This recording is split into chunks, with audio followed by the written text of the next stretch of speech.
Hi అండి, hello అందరికీ. నేనైతే ఈరోజు ఈ వీడియోలో మిల్ మేకర్ కర్రీ చేస్తున్నానండి.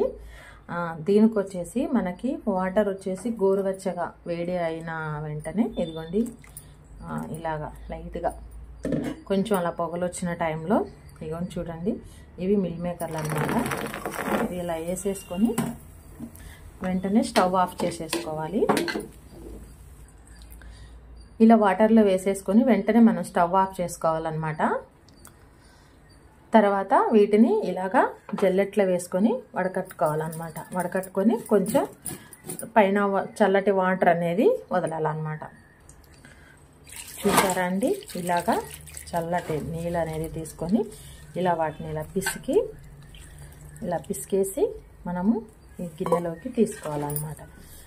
తీసుకుంటే ఏమవుతుంది అని అంటే మనకి వాటర్ అనేది మిల్ మేకర్లో లేకోకుండా వచ్చేస్తుంది అనమాట, మంచి డ్రైగా.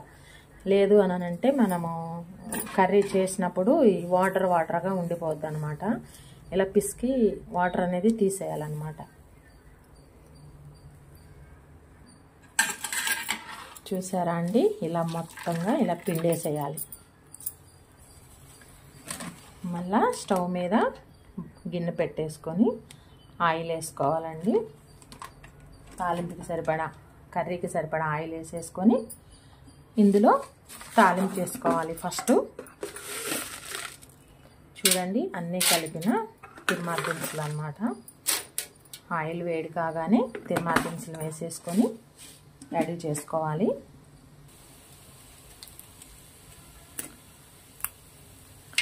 ఎండుమిర్చి అలాగే పచ్చిమిర్చి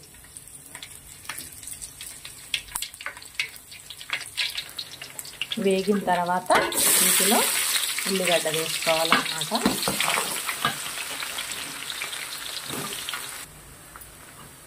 ఉల్లిగడ్డ కొంచెం మనకి వేగిన తర్వాత, పూర్తిగా వేగవద్దు, కొంచెం వేగిన తర్వాత దీంట్లోకి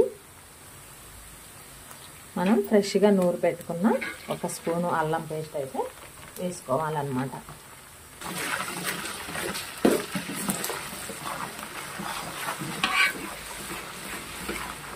ఇలాగా మొత్తం తిప్పుకోవాలి.